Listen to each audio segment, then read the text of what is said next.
Now, so many persons have been contemplating if the German language is a very complicated one. Well, in this video, we are going to be checking out if German language is awful. Is German language as good as they say or as bad as people say? It's an essay by the American novelist Mark Twain called The Awful German Language, or in this rather ironic German translation of it, Die schreckliche deutsche Sprache. But is Mark Twain right? Is German truly awful?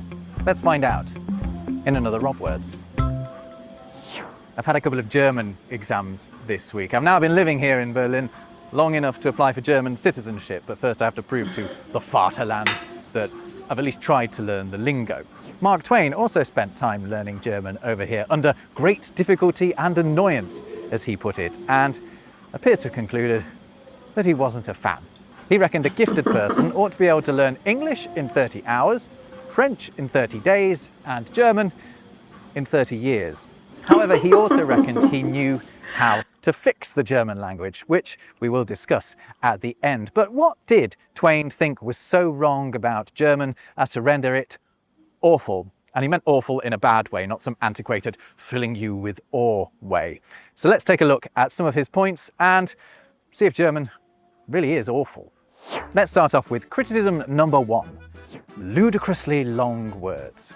German is famous for its long words, and with good reason. The way in which the language generates terms for new concepts by stitching together other terms to create monstrous mega-nouns is well documented. Perhaps you've heard tell of the fabled Donau-Dampfschifffahrts Elektrizitäten Hauptbetriebswerkbau und Beamtengesellschaft, the Association for Subordinate Officials of the main maintenance building of the Danube Steamboat Company, which actually didn't exist. But the Donau-Dampfschifffahrtsgesellschaft really did.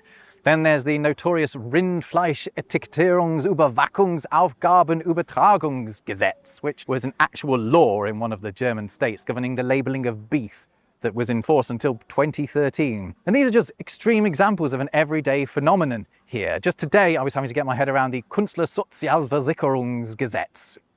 It doesn't matter what it means. And Mark Twain picks out even more examples of this in his little essay, like Waffenstillstandsunterhandlungen, which refers to ceasefire negotiations, and Generalstaatsverordnetenversammlung, which is a general state assembly.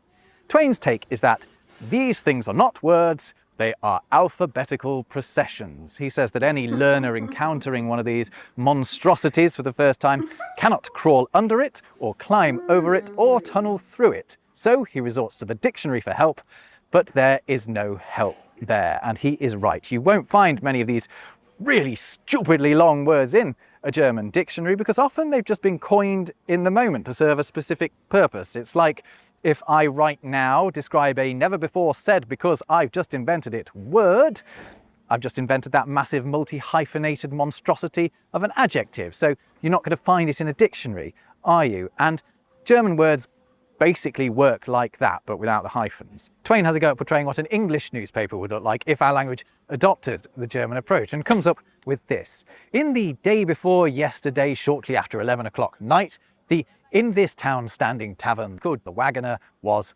downburnt. And he's really only slightly exaggerating, but what his English example shows us is something that you do need to bear in mind and that he doesn't really mention. And that's that these long German words are not difficult for Germans to read, or German speakers. To us, they look like long jumbles of letters, but like day before yesterday, shortly after 11 o'clock, they're easy to follow if you know the language, because the building blocks that make them up are very simple. It's just like reading a sentence, really. So I'm not convinced German's long words are quite the problem Mr. Twain claims them to be, but nevertheless, he says he has a solution to them, which we'll get onto later in the video. But first, here's another juicy long German word for you: Datenschutzgrundverordnung. That is the German word for GDPR, the EU's big data protection regulation, the thing that means that all websites here in Europe have to ask you if they can collect your data the second you arrive on them. But even despite GDPR, and outside of the EU, of course, we are constantly giving up our information when we use the internet. Okay, let's look at another thing that arguably makes German awful: the dreaded 3 genders. German allocates one of 3 genders to every object. Each animal, vegetable, or mineral is either masculine, feminine, or neuter, and which one something is affects all the words around it. Straight up, it is a nightmare for the English-speaking learner, because if you happen to guess the gender of something wrongly, a load of other elements in your sentence are going to be wrong as well. And a lot of the time, you really are just guessing. As Twain puts it, I'll say the German language is like learning maths. You know, with mathematics, like this, the second reason that he just gave, like they have feminine, masculine, and neuter. Yeah, so it's just like mathematics.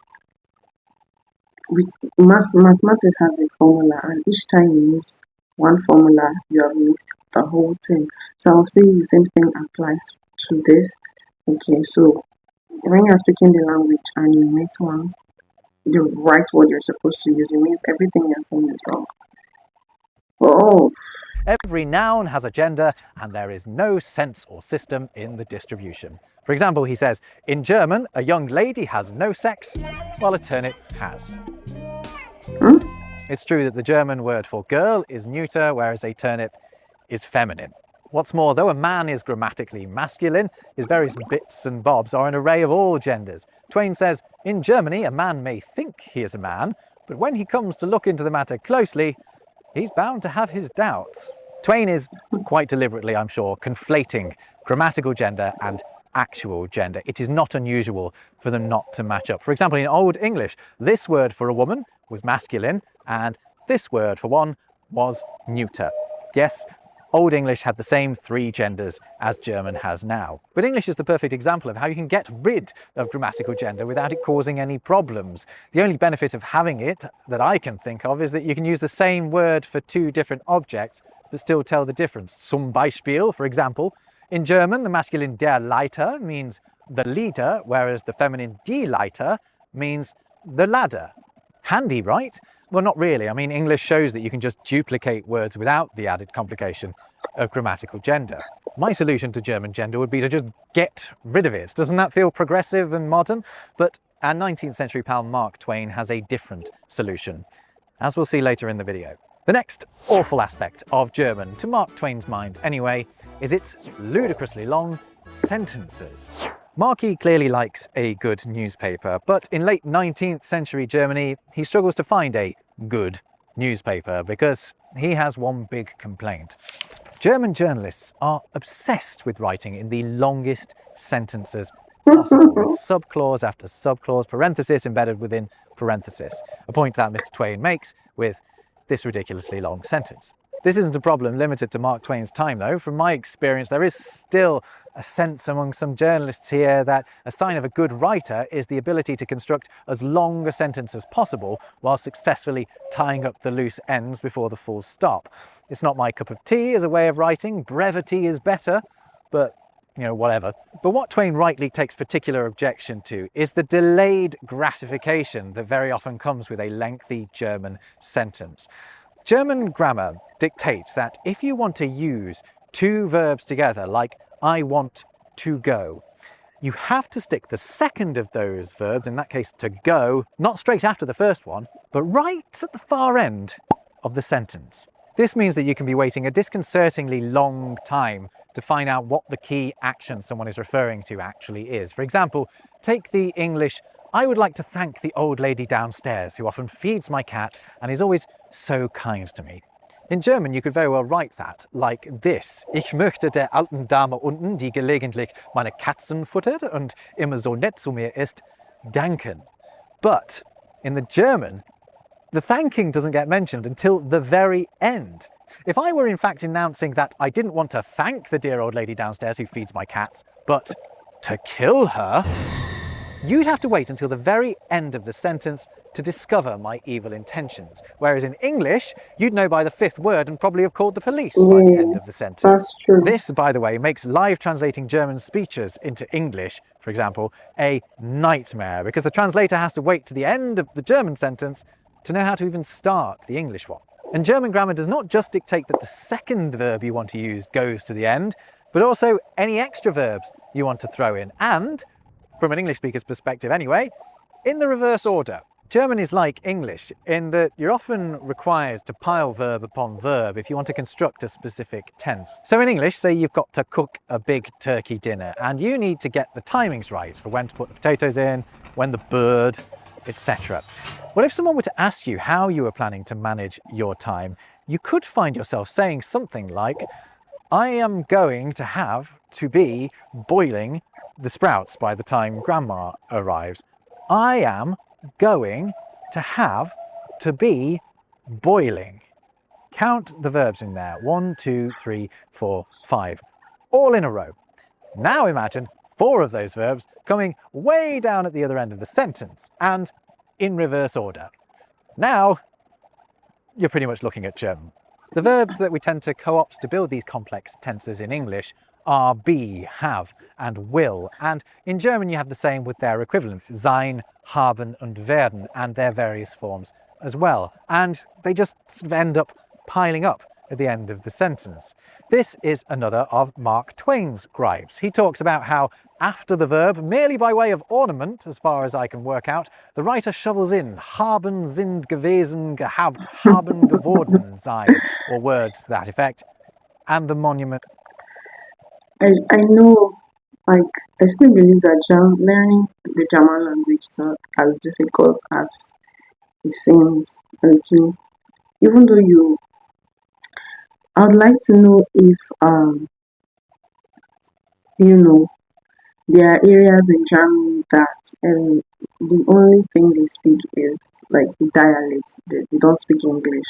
I know that big cities um, like Berlin, okay, that have people from different continents, different countries living there.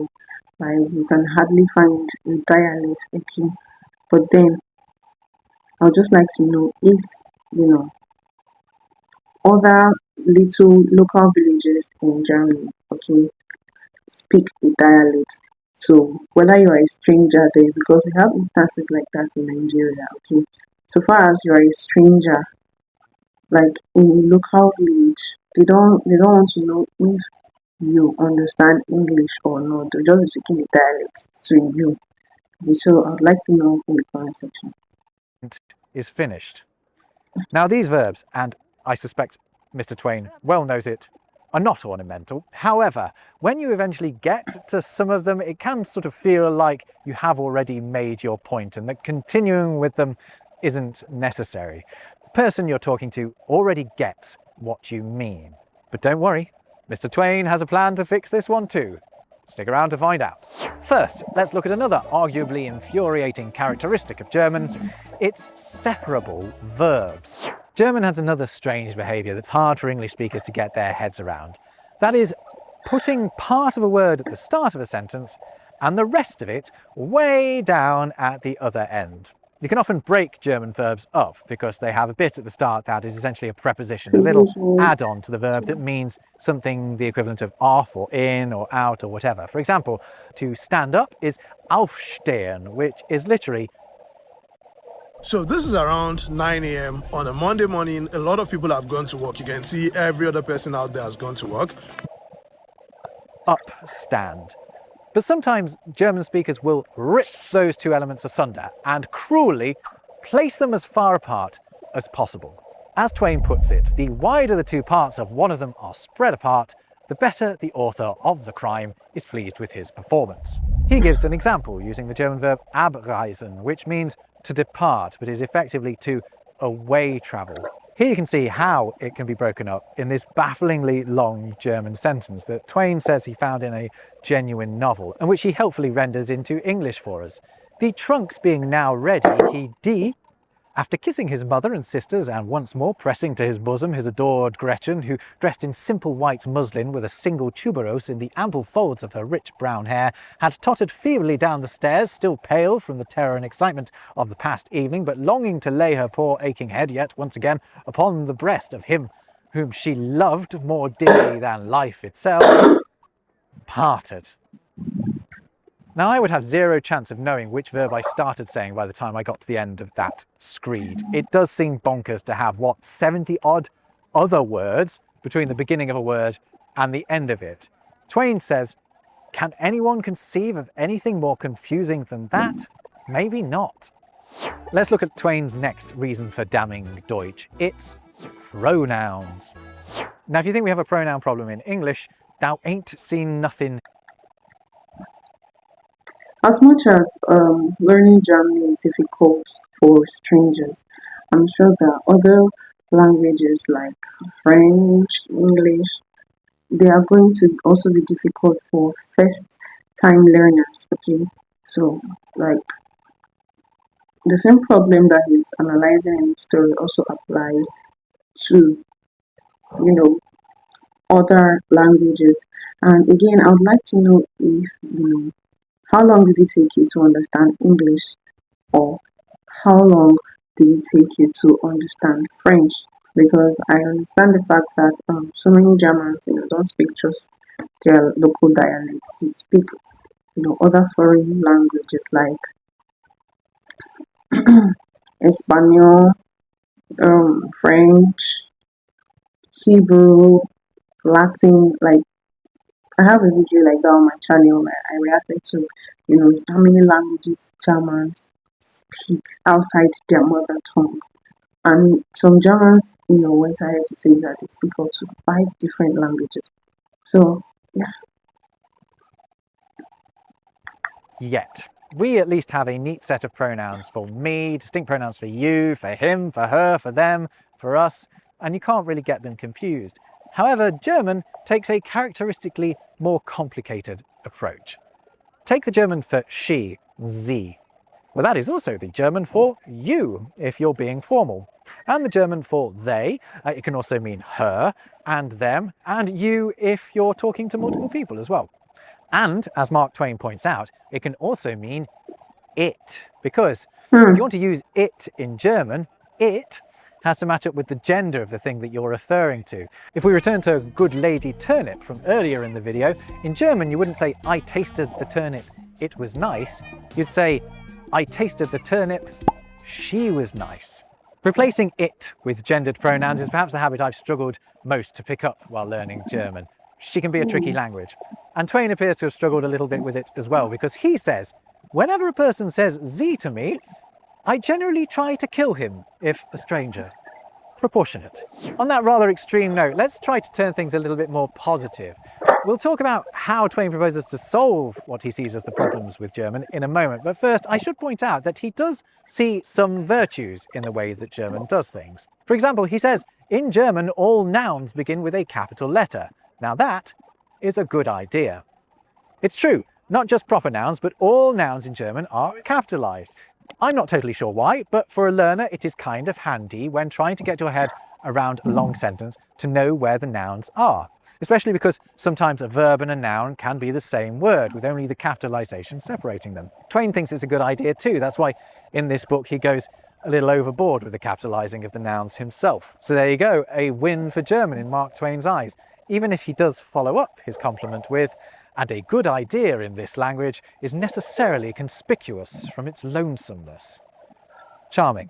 But he does pick out one more virtue of German, and one that I think is going to surprise you. He thinks German words are lovely. He says there are some German words which are singularly and powerfully effective. For instance, those that describe lowly, peaceful and affectionate home life, those which deal with love in any and all forms, those which deal with outdoor nature in its softest and loveliest aspects. In a word, those which deal with any and all forms of rest, repose and peace.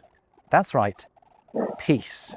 What a difference a century makes. Twain is writing this before the World Wars and before historic events undoubtedly changed attitudes to the German language, made it perceived as angry and authoritarian. I've said on this channel before that people who say German words are ugly are just saying them wrong. Sure, if you pronounce Schmetterling like that, Schmetterling, it sounds angry, but it's going to, isn't it? Twain actually argues that some German words are too nice. Would any man want to die in a battle which were called by so tame a term as a Schlacht?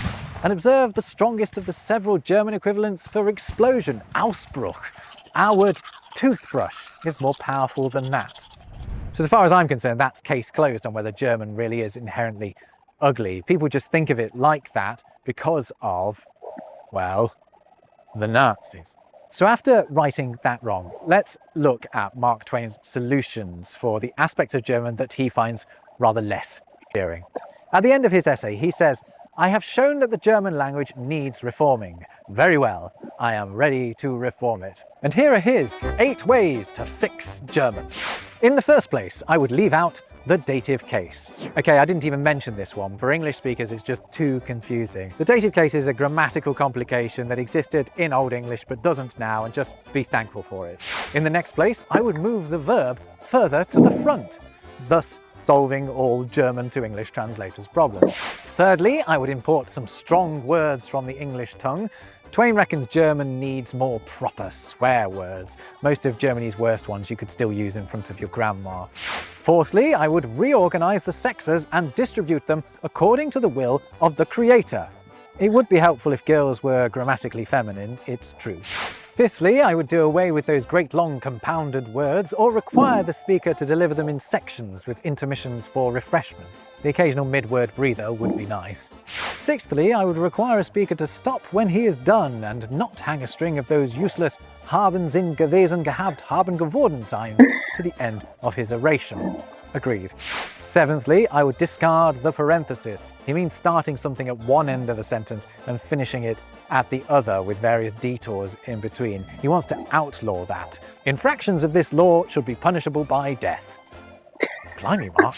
And eighth and lastly, I would retain Zug and Schlag and their pendants and discard the rest of the vocabulary. A bit of an anticlimax, but he's basically arguing for his 2 favourite words to be the only words in the language, just with suffixes and prefixes. I'm not sure he really means that one. He continues, "These are perhaps all I could be expected to name for nothing, but there are other suggestions which I can and will make in case my proposed application shall result in my being formally employed by the government in the work of reforming the language." He never was, but at the very least he gave us this. So, what do you reckon? Is German really schrecklich? Is it really awful? Or is Twain's essay just the rantings of a frustrated student? Let me know in the comments. At this point, I totally agree with Rob words. I'll just say that the difficulty you experience learning German language is also there for first time, English learners, French learners, any language at all. Okay, so yeah, that difficulty is there. Now, I traveled within my country, I traveled to a place that they don't understand English. Like it was an interior part of the country. And guys, I wanted to buy egg. Like, I'm like, I didn't even know how to pronounce egg in their dialect. I was just like standing. I was saying, I want to buy egg. I want to buy egg. I was literally shouting egg, egg. I was describing. So at the end of the day, what I had to do was, go to Google and search for a picture of egg. A picture of egg, because the setting of that place, they don't display their goods. Their goods are usually inside. Okay, because that place is, yeah, that is their setting.